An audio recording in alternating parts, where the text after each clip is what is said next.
আপনারা দেখতে পাচ্ছেন রেমালের প্রভাবে ঢাকায় প্রচণ্ড বৃষ্টি হচ্ছে। আমি এই বছরে এত বৃষ্টি দেখিনি এখন পর্যন্ত। আল্লাহ জানে উপকূলবাসীর কী করুন অবস্থা, আল্লাহ সবাইকে হেফাজত করুন।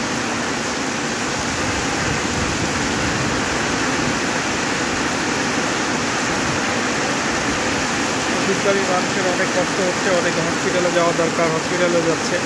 সব কিছু মিলিয়ে মানুষ আসলে প্রচণ্ড কষ্টে আছে।